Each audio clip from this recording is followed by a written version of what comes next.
국민의힘이 지방선거를 불과 석 달 앞두고 충격적인 지지율을 받아들었습니다. 반등을 위한 고심은커녕 오히려 당내 갈등이 더 깊고 복잡한 모습으로 나타나고 있습니다. 여전히 당을 위해 쓴소리하고 있는 인사들을 윤리위를 이용해서 징계하고 있는데요. 역시 당을 비판했다는 이유로 제명당한 김종혁 전 최고위원이 나와 있습니다. 어서 오십시오. 안녕하십니까. 가처분 결과 아직 안 나온 거죠? 네, 그 3월 12일 날 2차 심사가 있고요. 예. 그다음에 그 뒤에 한 일주일 뒤에 결과가 나올 거로 보이니까 한 3월 중순 정도에 나올 거로 예상하고 있습니다. 시간이 많이 걸리네요. 결과 어떻게 예상하십니까? 그거야 이제 뭐 재판장님께서 알아서 판정하시는 거니까 저희는 그냥 뭐 어떤 결과가 나오든 담담하게 받아들일 겁니다. 근데 이 가처분이라는 것은 그 내용 자체, 그러니까 저에 대한 징계의 내용 자체가 정당하냐 아니냐가 아니라 그 과정에 이르는 절차에 하자가 있느냐 이것만을 따지는 거거든요. 근데 제가 주장하기는 아무리 도박판에서 불법 도박을 하면서 아무리 절차를 지켰다 하더라도 거기서 맺은 계약은 다 불법이듯이 기본적으로 저를 징계하겠다는 이유 자체가 불법이기 때문에 정당하지 않은 것이기 때문에 절차와 상관없이 이것은 불법행위다 이렇게 주장하고 있습니다. 정치인 김종혁의 계획도 궁금한데 물론 본안이 있긴 하지만 가처분 결과에 따라서 뭐 당에 복귀하느냐 뭐 다른 계획이 있느냐 뭐 아니요, 가처분이 되면 이제 당연히 당으로 복귀하게 되는 거겠죠. 그래서 뭐 제가 당에 복귀한다 하더라도 저는 보수 개혁을 위한 목소리, 당 지도부의 쇄신을 위한 목소리를 계속 낼 겁니다. 고양병 당협위원장직은 박탈당했고 아직 그 자리가 채워지진 않은 거죠? 네, 뭐 지금 뭐 모집을 하고 있는 모양이더라고요. 그러니까 빨리 채워 넣으려고 하겠죠. 예. 근데 문제는 이제 징계 정치가 여기서 끝날 것 같지 않은데 또 한동훈 전 대표 따라서 대구에 가셨잖아요. 네. 대구에 간 인사들을 또 징계하겠다. 대구를 분열시킨 뭐 그런 책임을 묻겠다 이렇게 하고 있는데 뭐 대책이 있습니까? 저도 기자 생활을 오래 해봤지만 저는 해방 이후에 윤리위가 이렇게 정치적 반대자들을 향한 대상으로 한 학살의 도구로 사용된 것을 한 번도 본 적이 없습니다. 가장 비윤리적인 방식을 윤리위의 이름을 통해서 하고 있는 거잖아요. 그래서 저는 뭐 이게 오래 갈 수 없다고 생각을 합니다. 지금 뭐 그 대구에 내려간 의원들에 대해서도 징계를 하겠다고 엄포를 놓고 있지만 그게 현실적으로 가능하겠습니까? 불가능할 거라고 생각합니다. 비윤리적인 방식을 윤리가 이용하고 있다. 네. 마치 윤리를 정치 검찰처럼 이용하고 있다. 뭐 이런 좀 그렇습니다. 비판이 히틀러 시대에 국민법원이라는 게 있습니다. 말은 국민법원이지만 이건 특별법원으로서 히틀러에 반대하는 정적들을 제거하기 위한 도구였거든요. 그때 당시에 약 5천여 명이 사형 선고를 받았습니다.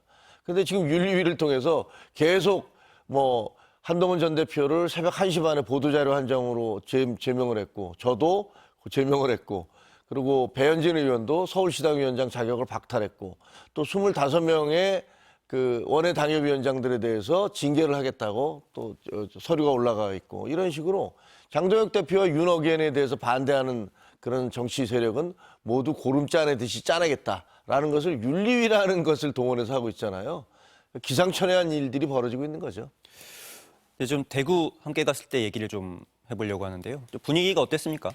뭐 여러분들께서 방송에서도 보시고 유튜브를 통해서도 보셨겠지만 폭발적이었죠.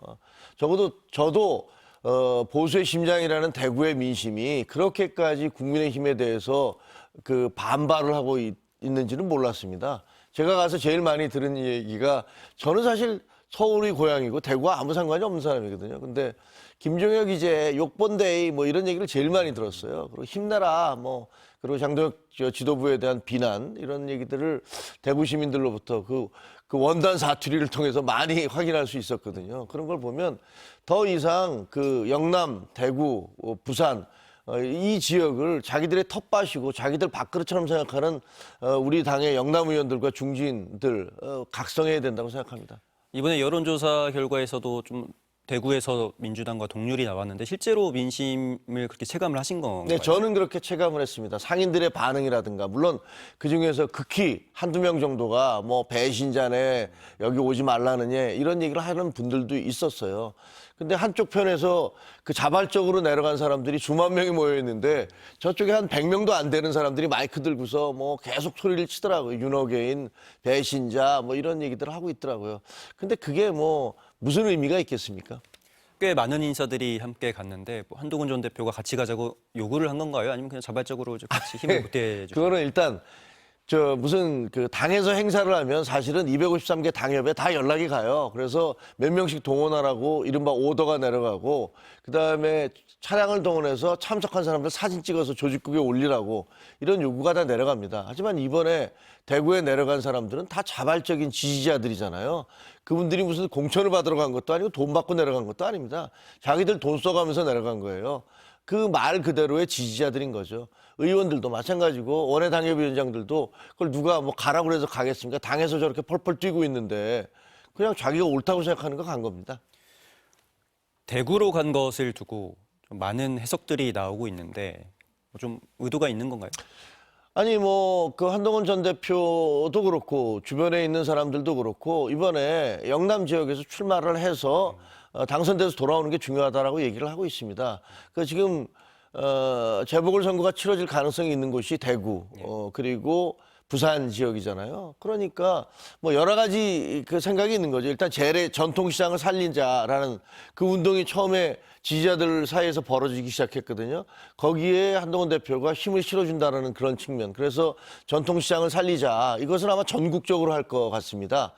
부산, 대구와 부산뿐만이 아니고 거기에 덧붙여서 그 지역이 또 출마할 가능성도 있는 지역이기 때문에 그런 뭐 여러 가지 이유가 있겠죠. 그럼 영남 지역이라고 하면 뭐 대구 말고 좀 다른 일정도 있는 건가요?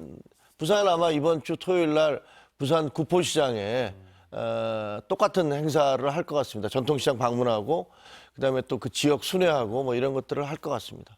똑같이 영남 지역에 출마하는 게 맞다고 보시는 건가요? 저는 그렇게 생각합니다. 왜냐하면 지금 영남이 바뀌지 않으면 대한민국 보수는 바뀌지 않습니다. 근데 그동안에 우리 중진 정치인들, 영남 정치인들은 마치 영남 지역이 본인들의 무슨 뭐 개인 소유물인 것처럼 그렇게 생각하고 활동해 온 게 사실이거든요.